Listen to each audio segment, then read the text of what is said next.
오늘의 마지막 정차 토픽은 국민의힘 이야기입니다. 국민의힘 일단 8월 20일 전당대회 후보 대진표가 짜였습니다. 간략하게 설명을 드리겠습니다. 8월 22일 그러니까 어제 오늘 후보 등록을 마감을 했습니다. 마감을 했는데 좀 조정이 있었습니다.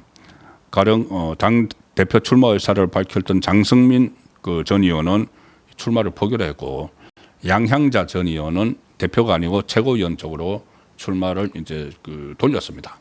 뭐 물론 이런저런 이유를 설명을 했지만은 뭐 당선 가능성이 희박한 상황이라는 것이 가장 크게 작용을 했겠죠. 자, 오늘 후보 등록을 마감을 했는데 대표 경선 지금 세 갈래로 나눠서 치러집니다. 8월 22일에 당 대표를 뽑는 한 사람을 뽑는 대표 경선이 있고, 최고위원 경선이 있습니다. 최고위원은 4명을 뽑죠. 그 다음에 청년 최고위원 경선이 있습니다.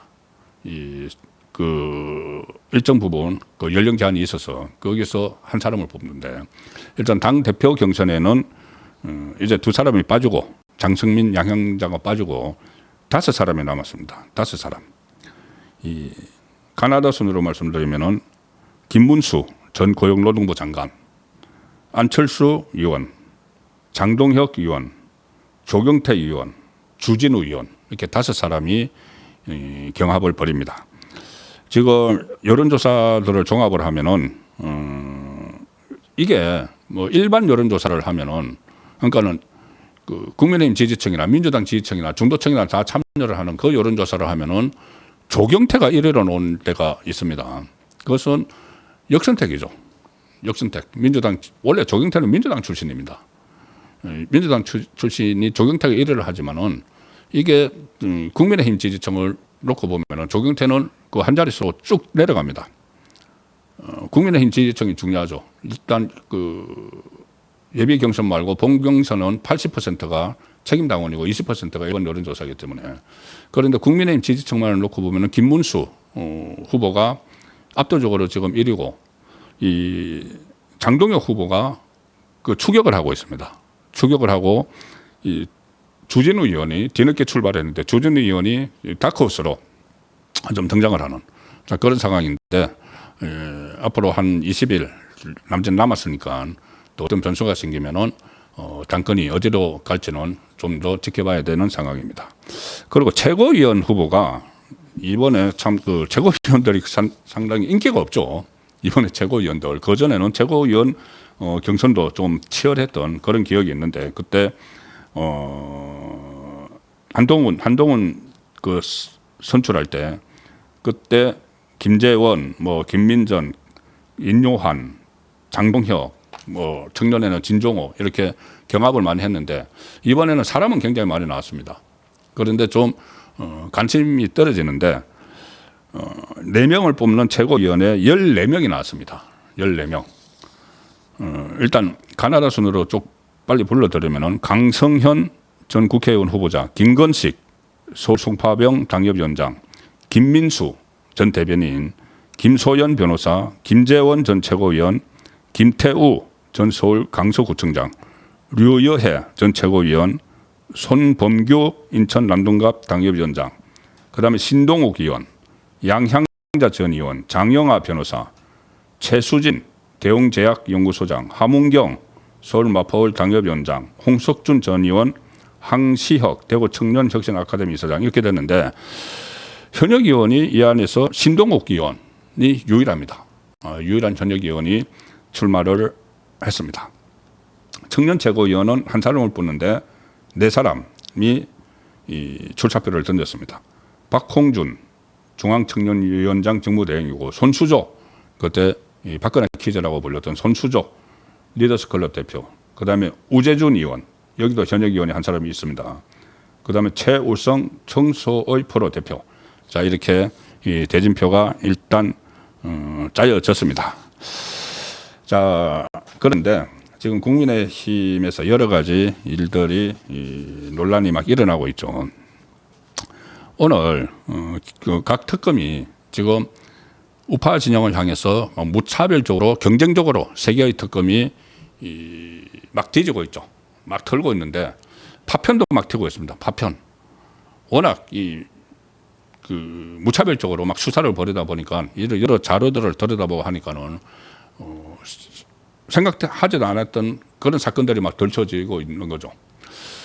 그 파편에 오늘 권성동 그 의원이 맞았습니다. 여러 가지 논란이 많은 권성동 의원인데 이 파편을 맞았습니다. 뭐냐면은 김건희 특검팀이 통일교 현안 사업 청탁 의혹에 등장하는 윤영호 전 통일교 세계본부장에 대한 구속영장을 청구를 했는데 그 구속영장 청구서에 이런 내용이 나옵니다. 권성동 그리고 전성배 건진법사죠 등에게 법이 정하지 않은 방법으로 정치자금을 기부했다. 권성동에게 통일교에서 정치자금을 기부를 했다. 법이 정하지 않은 불법 정치자금을 기부를 했다. 이게 그 영장에 나옵니다. 윤영호 전 통일교 세계본부장 구속영장에 나옵니다. 거기에 권성동 이름이 툭 들어간 겁니다. 그런데 이게 1 내지 2억 원 정도라고 보고 있습니다. 특검이. 통일교가 윤 전 본부장을 통해서 교단의 핵심 사업을 로비를 할 목적으로 2023년에 국민의힘 권성동 의원에게 2023년이면은 2022년에 윤석열 정부가 출범을 했고 그때 실세였죠. 권성동 의원에게 통일교 교단 자금 1억 내지 2억 원을 여러 차례에 나눠서 건넨 것으로 특검팀은 의심을 하고 있다. 윤 전 본부장에게 자금을 모두 현금으로 전달했다. 그러니까 통일교에서 이 윤영호 통일교 세계본부장에게 현금으로 자금을 전달을 했는데 그 자금 중에서 권성동 의원에게 1억 내지 2억 원이 여러 차례에 걸쳐서 현금으로 건네졌다는 내용이 지금 들어가 있는 겁니다. 그리고 윤 전 본부장, 윤영호 전 본부장 압수수색할 때 이 메모가 확보가 되는데 거기 보면은 권성동 의원에 대해서 불법 자금 전달 정황이 적힌 메모도 확보를 했다. 자, 여기에 대해서 권성동 전 의원은 사실이 아니다. 이렇게 이제 부인을 합니다. 통일교와의 관계를 전면 부인을 했는데 SNS를 통해서 통일교로부터 1억 원대 정치 자금을 받았다는 보도는 전혀 사실이 아니다. 금전 거래는 물론 청탁이나 조직적 연계 같은 어떤 부적절한 관계를 맺은 적 없다. 자, 이렇게 이야기를 했는데 아마 이 파장이 만만치 않을 것 같습니다. 그리고 이게 지금 권성동 의원이 파편을 맞았지만은 이런 식으로 나오는 새로운 의혹들이 계속 이어질 가능성도 있습니다. 그런데 제가 어제 말씀드렸다시피 아니 안규백은 왜 조사를 안 하느냐. 안규백 지금 국방부 장관, 방위병 출신 국방부 장관. 안규백이 그 임성훈 사단장 하고 임성건이죠. 임성건 그 해병 사단장하고 강주 서숙고등학교 동기고 두 사람이 그때 그 최상병 사건과 관련해서 수사 기록을 경찰이 이첩했다가 해소한 그날 14분 동안 통화를 했다. 그러면은 안규백과 그 임성건 사단장은 고등학교 선후배고 강주 서숙고등학교 선후배고 그리고 이 국회 국방위 위원 오래 했고 여기는 군인이고 그것이 두 사람이 상당히 진분이 있으니까는 그 당일에 14분 통화를 했으면은 자기들 안부 전화라고 하는데 왜 그날 안부 전화를 합니까? 구명 로비가 있었을 확률이 굉장히 높죠. 그런데 왜 안규백은 조사를 안 하느냐? 이렇게 뒤지다 보면은 여러 가지가 나오는데 이게 국민의힘이면은 이렇게 공표로 설거머니 공표도 하고 이 영장에도 적시를 하고 그런데 민주당 쪽이면은 아예 묻어버리는 그런 지금 수사가 진행이 되고 있기 때문에 이게 문제가 되는 것이죠. 예, 국민의힘 상황도 전해드렸고 오늘 이런 일이 있었습니다. 국민의힘이 정말 정신 차려야 된다고 생각을 하는데 지금 노란봉투법이 이제 8월 4일인가 이제 통과를 시키죠. 거기에 대해서 어제도 말씀드렸지만은 주한 유럽 상공회의소나 아니면 미국 상공회의소까지 대단히 우려를 하면서 이게 시행이 되면은 사업을 할 수가 없다 해서 그 해외로 떠나겠다는 기업들이 많습니다. 오늘은 손경식 경총회장, 재계 원로죠. CJ그룹 회장인데 올해 86살입니다. 그래서 언론에 잘 나타나지 않는데 오늘 오전 경총회관에서 취임 후 7년 만에 처음으로 단독 긴급 기자회견을 열었습니다.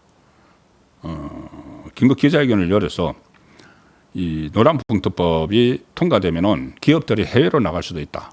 이것을 다시 경고를 했습니다. 이게 보통 문제가 아닙니다. 한국 투자를 접고 외국으로 다 가버릴 수가 있다는 건데 이것을 지금 통과를 시키려고 합니다. 모든 피해가 결과적으로는 중소기업, 영세업체 근로자들과 우리 미래 세대에 돌아간다. 이 재계 원로 송경식 경총회장이 그런 이야기를 오늘 긴급 기자회견을 7년 만에 열어서 그런 경고를 했습니다. 그리고 이 경총, 한국경제총협회 경총하고 한국경제인연합회 한경협이 오늘 송원석 국민의힘 비대위원장 겸 원내대표를 비롯해서 지도부를 만나서 민주당이 추진하고 있는 상법 개정안 그리고 노란봉투법 이에 대해서 좀 보이콧해달라고 공식 요청을 했습니다. 이제 표 대결로는 안 되니까 보이콧을 해달라. 이게 어떻게 보이콧을 하느냐? 필리버스터밖에 없는 거죠. 그래서 지금 국민의힘이 이 법안이 상정되면 필리버스터를 통해서 합법적 의사진행 방해죠. 필리버스터를 통해서 이것을 제지를 하려고 하는데 이게 필리버스터가 한계가 있습니다. 그래서 어쨌든 그래도 이 필리버스터를 해서 국민에게 노란봉투법의 위험성을 알리는 그런 노력을 해야 되는 거죠. 그래서 이번 필리버스터가 국민의힘이 얼마나 좀 투쟁력을 갖추게 되는지 그것을 좀 가늠하는 시금석이 될 것도 같습니다.